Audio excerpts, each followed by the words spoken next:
ಅಕ್ಷೋಭ್ಯ ತೀರ್ಥರು ಒಂದು ಸಲ ಒಬ್ಬ ವ್ಯಕ್ತಿ ಅವರ ಹತ್ರ ಬಂದು ನಮಸ್ಕಾರ ಮಾಡ್ತಾನೆ.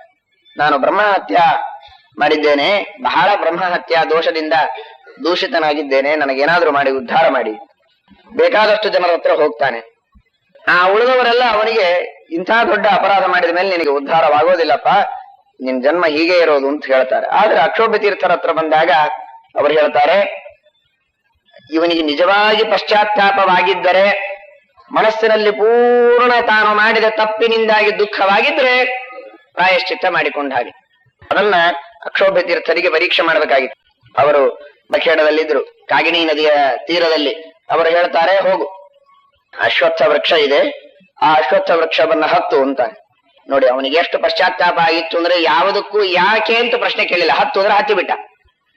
ಒಂದು ಟೊಂಗೆಯ ಹತ್ತಿರ ಬಾ ಅಂತ ಹೇಳಿದ, ಟೊಂಗೆಯ ಮೇಲೆ ಬಂದ. ತಲೆ ಕೆಳಗೆ ಮಾಡಿ ಕಾಲಿನಿಂದ ಟೊಂಗೆಯನ್ನು ಹಿಡಿದುಕೊಂಡು ನಿಲ್ಲು ಅಂತ ಹೇಳಿದ್ರು. ತಲೆ ಕೆಳಗೆ ಮಾಡಿ ಜೋತು ಬೀಳುವಂತಹ ಟೊಂಗೆಗೆ ಕಾಲಿನಿಂದ ಹಿಡಿದುಕೊಂಡು ನಿಂತ. ಕೆಳಗೆ ನದಿ ಹರಿತಾ ಇದೆ, ಪ್ರವಾಹ.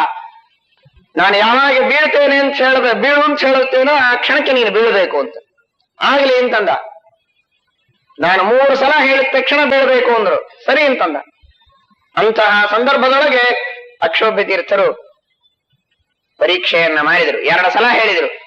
ಅಷ್ಟಕ್ಕೂ ಅವನು ಸಿದ್ಧನಾಗಿದ್ದ. ಅವನ ಮುಖದ ಮುದ್ರೆಯನ್ನ ನೋಡಿ ಇನ್ನು ಮತ್ತೆ ತಿರುಗಿ ಬಾ ಅಂತ ಕರೆದು, ಆಮೇಲೆ ಅವನು ಗಿಡದಿಂದ ಕೆಳಗಿಳಿದು ಬಂದ. ಅವನಿಗೆ ಪಶ್ಚಾತ್ತಾಪ ಆಗಿದೆ ಎನ್ನುವುದನ್ನ, ಸಾಯುವುದಕ್ಕೂ ಸಿದ್ಧನಾಗಿದ್ದಾನೆ ಅಂತಾದ ಮೇಲೆ ಅವನಿಗೆ ಪೂರ್ಣ ಪಶ್ಚಾತ್ತಾಪ ಆಗಿದೆ ಅಂತ ತಿಳಿದುಕೊಂಡು ಅವನನ್ನ ಕೆಳಗಿಳಿಸಿ ಅವನನ್ನ ಮಠದಲ್ಲಿ ಇಟ್ಟು ಶಂಖದ ನೀರಿನಿಂದ ಅಭಿಮಂತ್ರಣ ಮಾಡಿ ನಿತ್ಯದಲ್ಲಿ ಆ ಸಾಕ್ಷಾತ್ ಶ್ರೀಮದ್ ಆನಂದ ತೀರ್ಥ ಭಗವತ್ಪಾದಾಚಾರ್ಯರು ತಮ್ಮ ಅನಂತವಾದ ಅನುಸಂಧಾನದಿಂದ ಮುಟ್ಟಿ ಆ ಮಹಾಲಕ್ಷ್ಮಿಯ ಸನ್ನಿಧಾನದಿಂದ ತುಂಬಿದಂತಹ ಶಂಖದಲ್ಲಿ ನೀರನ್ನ ಹಾಕಿ ಅವರಿಗೆ ಪ್ರೋಕ್ಷಣ ಮಾಡಿದ್ದಾರೆ.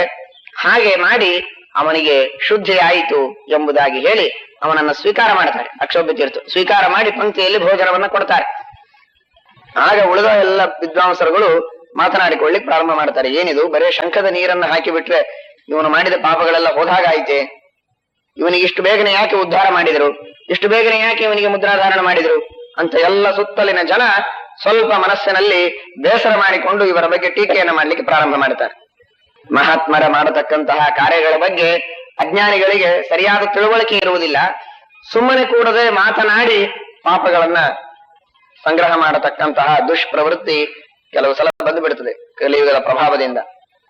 ಆಗ ಅಕ್ಷೋಭ್ಯ ತೀರ್ಥರು ಅವರಿಗೆಲ್ಲ ಸರಿಯಾಗಿ ತಿಳುವಳಿಕೆಯನ್ನು ಕೊಡಬೇಕು ಅಂತ ಅನ್ನೋ ಉದ್ದೇಶದಿಂದ ಒಂದು ದೊಡ್ಡದಾದ ಶುದ್ಧವಾದ ಹೊಸದಾಗಿ ನೇಯಿಸಿದ ಬಟ್ಟೆಯನ್ನು ತರಿಸ್ತಾರೆ.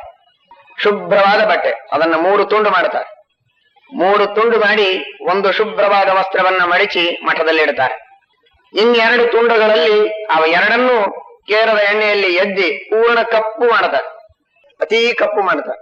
ಅದರೊಳಗೆ ಒಂದು ಬಟ್ಟೆಯನ್ನ ಆ ಅಪರಾಧ ಮಾಡಿದಂತಹ ವ್ಯಕ್ತಿಗೆ ಕೈಯಲ್ಲಿ ಕೊಟ್ಟು ಅವನ ಜೊತೆಗೆ 4 ಜನ ಈ ಟೀಕೆಯನ್ನ ಮಾಡತಕ್ಕಂತಹ ನಿಂದೆಯನ್ನ ಮಾಡುವ ಬ್ರಾಹ್ಮಣರನ್ನ ಅವನ ಜೊತೆಗೆ ಕಳಿಸಿ ಇಡೀ ಭೂಮಂಡಲದಲ್ಲಿ ತೀರ್ಥಯಾತ್ರೆಯನ್ನ ಮಾಡಿಕೊಂಡು ನೀನು ಬರಬೇಕು ಅಂತ ಅವನಿಗೆ ಕೊಟ್ಟು ಕಳಿಸ್ತಾರೆ.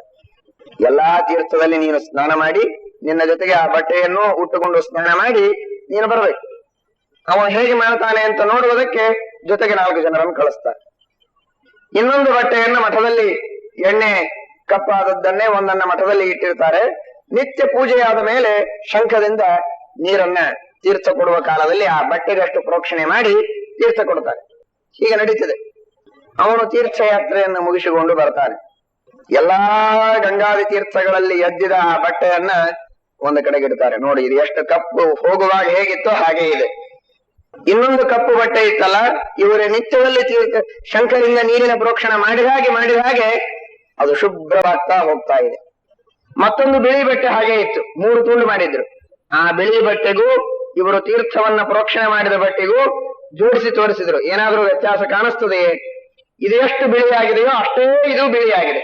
ಹಾಗಾದರೆ ಶಂಖದ ತಿಳುವಳಿಕೆ ಇಲ್ಲದ ಜಡವಾದ ವಸ್ತುವಿನಲ್ಲಿರುವ ದೋಷವನ್ನೇ ಸ್ವಚ್ಛ ಮಾಡತಕ್ಕಂತಹ ಸಾಮರ್ಥ್ಯ ಶಂಖದ ನೀರಿನೊಳಗಿದ್ದಾಗ, ಪಶ್ಚಾತ್ತಾಪದಿಂದ ಮನಸ್ಸನ್ನ ಶುದ್ಧ ಮಾಡಿಕೊಂಡ ಒಬ್ಬ ವ್ಯಕ್ತಿಯನ್ನ ಶುದ್ಧಗೊಳಿಸುವ ಸಾಮರ್ಥ್ಯ ಶಂಖದ ನೀರಿನಲ್ಲಿ ಇಲ್ಲ ಅಂತ ತಿಳಿದುಕೊಳ್ಳಬೇಡಿ.